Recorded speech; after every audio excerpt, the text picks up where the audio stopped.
I'm so sorry. This is Sandy with Prima. We had a little technical difficulties on our live with Prima, so I do apologize for a late start that we have this morning. I want to go ahead and tell you today or teach you about some background techniques. Lots of people seem a little bit challenged when they're working with coloring books about whether we just fill in the subject, or whether we do backgrounds. Most of the illustrations that I have in my book, Behind the Garden Gate, are set up to look more like a scenic painting. But this is an example here of how, do I just color in this area or do I color in the background too? So I'm going to show you a couple of techniques on how to do this. This first one is sponge painting on backgrounds. It's really adds a lot of drama and a lot of texture when you're working. It makes your picture a little more interesting than if it was just all flat color. So I'm going to be working just with this piece of watercolor paper now, so I can show you how to achieve these textures. And we're going to do this technique so you see how it's done before I actually work on a page itself. So let me get started on this. Here, but first I'm going to just make a watercolor wash on the paper here, starting at the top with a broad brush. Just lightly moisten this area.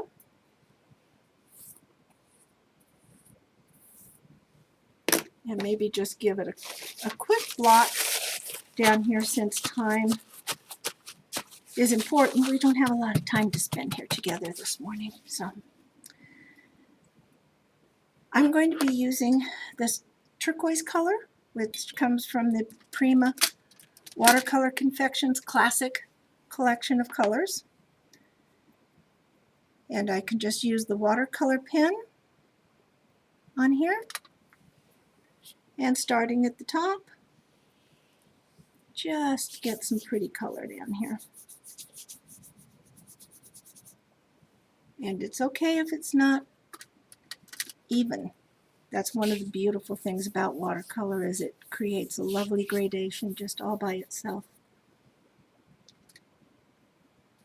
So I'm going to get an area here where we have a little more color, because I want this to be dark enough so you can see the texture we're working with. You may decide for your picture that you want something that's a little more subtle, not quite so much contrast here.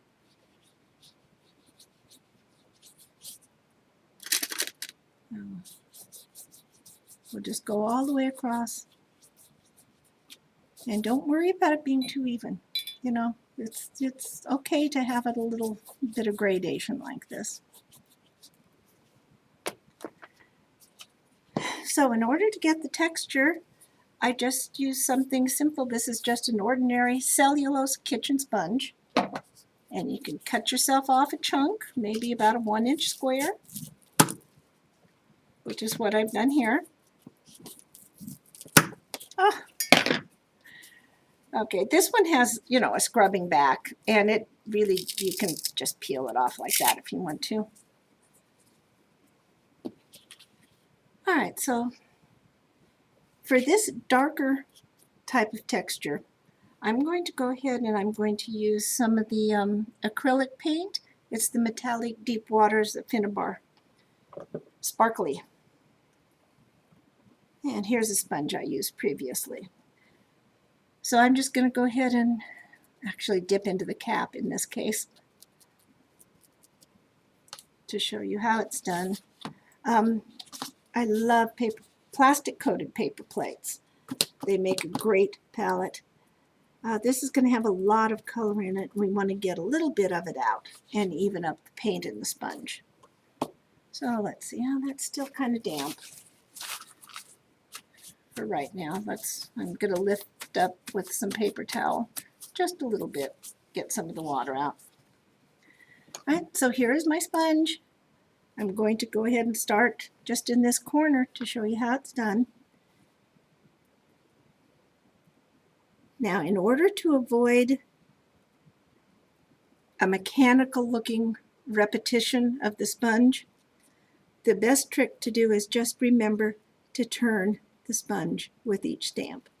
And that way you get a nice texture without having it look mechanical or like you just went across and stamp, stamp, stamp, stamp, stamp, stamp. See, this is much prettier when you just remember to turn. You can make this as light or as dense as you want. Maybe you want it to be really dark and only just a little bit of the light showing through. No right or wrong with this, it's whichever way you like. So this is going dark over light. Now here in this area, I hope you can see it. The contrast is really subtle, but this is white over the light. I like to use a very opaque watercolor paint. This is called Gouache.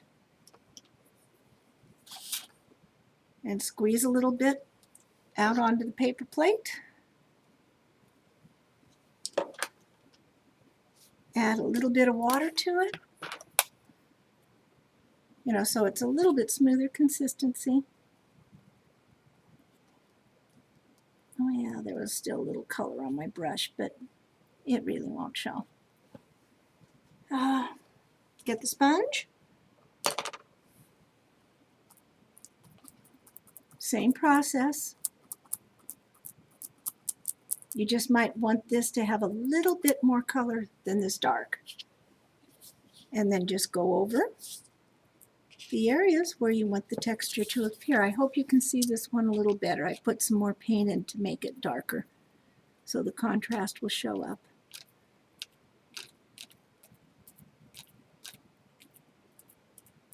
There, I hope you can see that.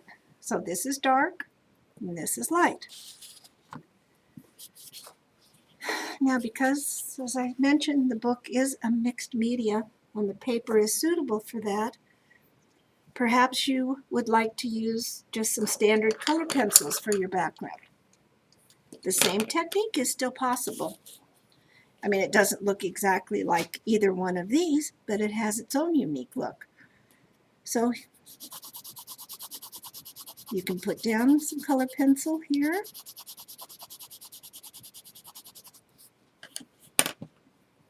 And maybe in this case I'm going to blend up with 3 colors together.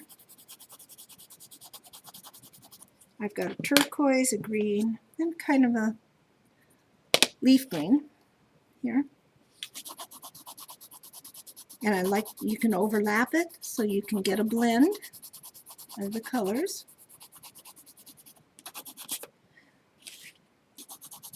But one nice thing about this sponging technique is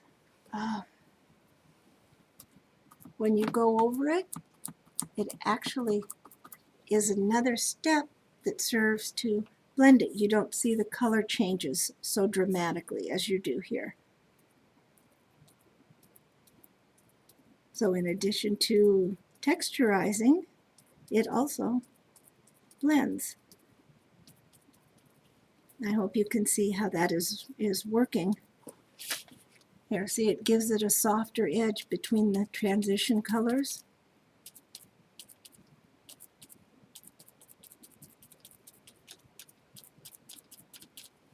And adds tremendous depth there in the background. And you can use the same kind of technique. These are Prima watercolor pencils. So I've got 2 colors that I'm going to use here.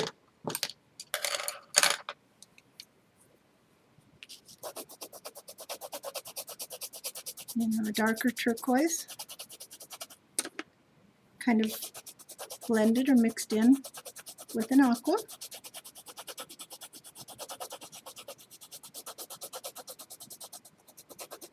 And then add some water with the watercolor pen.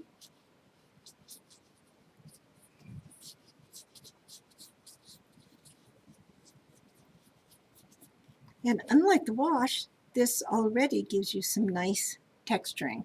and some nice changes of color value from light to dark. But it is a little wet.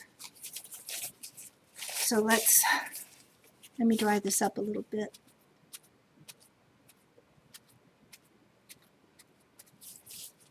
And you can't, you can continue to go over it till it has the kind of look that you want.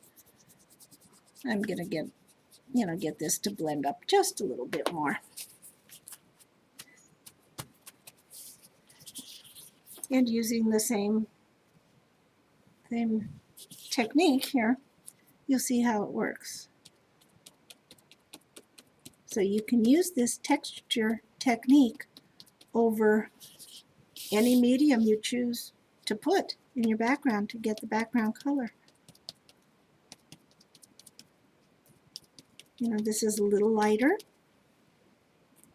and then with the white,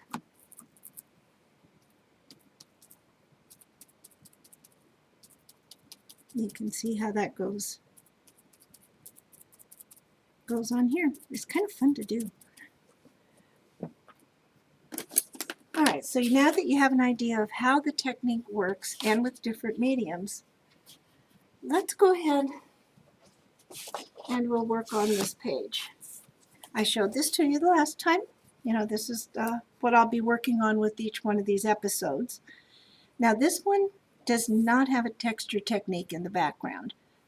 So I'm going to show you how it works with the new page.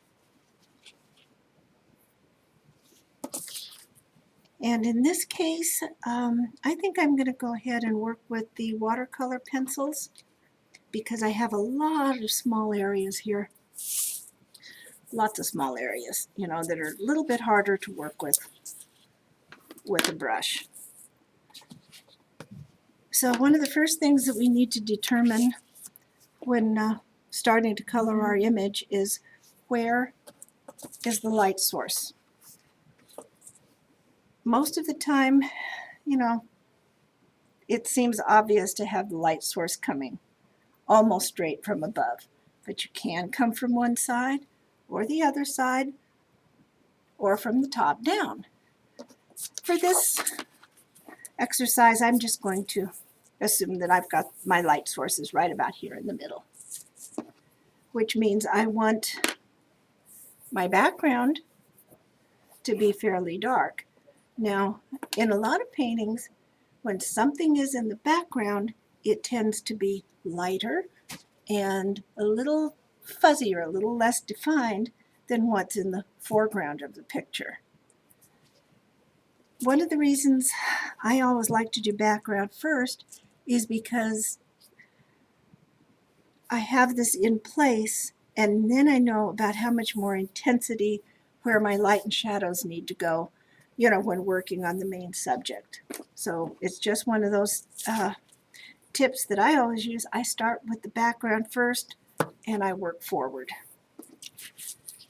So since my light source is going to be here, almost all of this area from the edge is going to be dark, and then it's going to go a little bit lighter. But of course, naturally, this basket is sitting in front of the wall, and it's going to cast a shadow. So most of the darkness is going to be along this edge. Now, I like to work in sections. Oh, another important tip I have is always keep the line in front of your pencil. That way you can see exactly where you're going and you don't overlap. If you try to go this way or this way, you're not able to see the line clearly. So turn your page, do whatever you need to do to keep the line in front of your tool. So I'm going to fill in this section, and note that I'm going in a couple of different directions. And I'm not trying to get this super even. I'm doing this section intentionally a little rough because I know that the water is going to blend it in, and because I'm also adding a texture on top of it. So once again, getting into these little tiny areas. This is why I like working with the pencil. You just have a little bit better control over where the color goes. And sometimes working with a size 0 brush to get into there, it can be kind of tedious. So I'll just work on this section for now. You'll get the idea on, how it works on any other page that you're coloring. So, and in this case, actually, I'm just going to use the one color pencil rather than mixing a lot here. That's what I love about this. You don't have to be super, super neat or careful. Just get the color down. You need fairly equal distribution. You don't want to have a whole bunch in this corner and not very much here. And then the watercolor brush. Here we go. You got to give it a little squeeze, so the paintbrush point is wet. But see how nice this is, how you can get such good control in these little bitty spaces with this watercolor brush.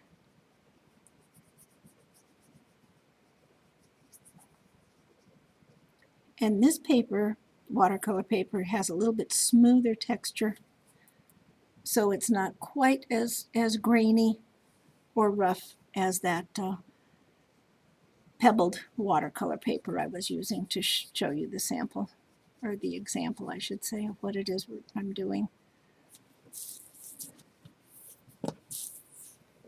And as you can see, it smooths out, as soon as it gets the water on it.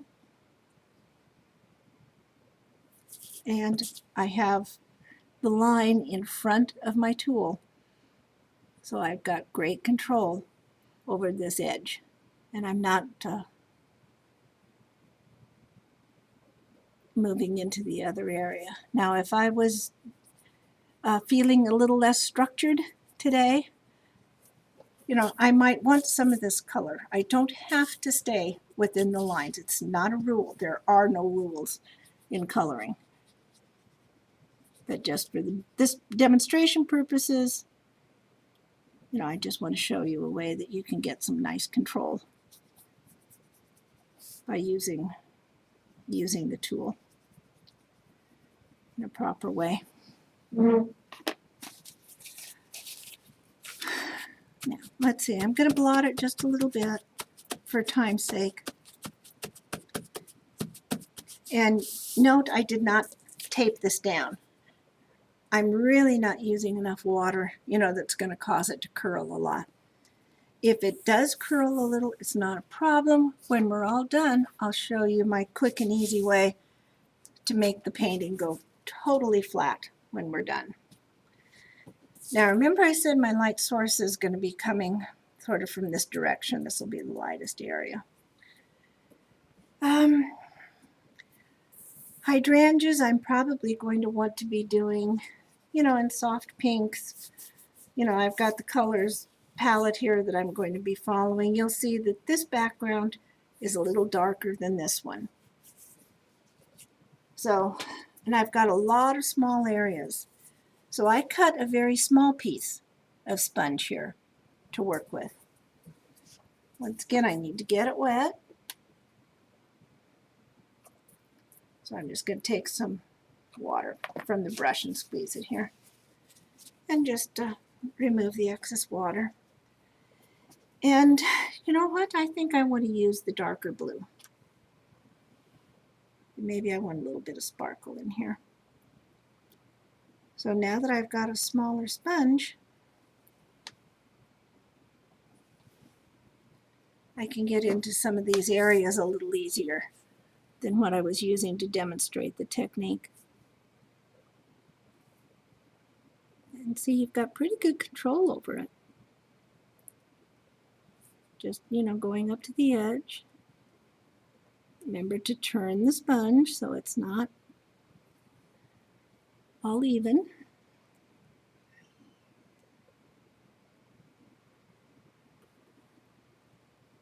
And I don't have to really go right up to each one of these lines.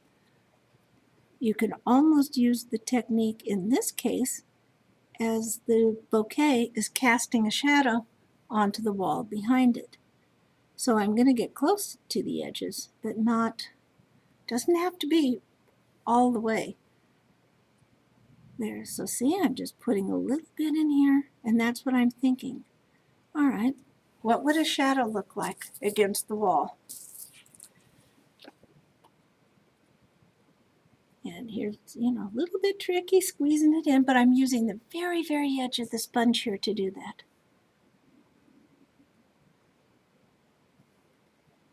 And it doesn't take a lot to do the effect. There's actually very little paint that's going on here, and I have a little more down here. So once again, when my sponge is full of paint, I'm going to want to start where I want it to be darkest, and it will gradually build to lighter as some of the paint comes off the sponge.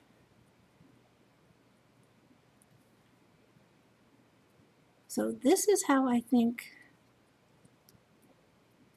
the shadow behind it would look.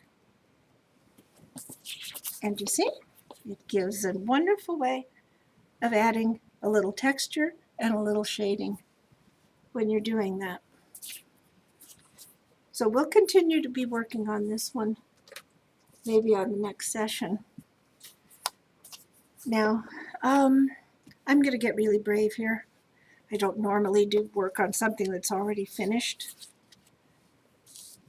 But I'm thinking, let's see what happens if I do a little bit of color right here. Because maybe I do want that to pop out just a little bit more.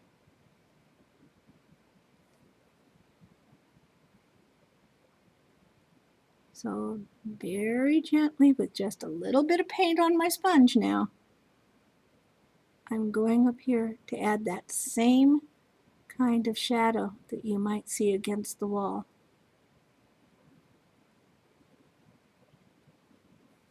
It doesn't take much to bring it out. And as you can see, getting this little bit of darker edge pulls this forward. So this is one background technique, and I'll certainly be coming up with some others to show you. In fact, let me add just a little bit more on here,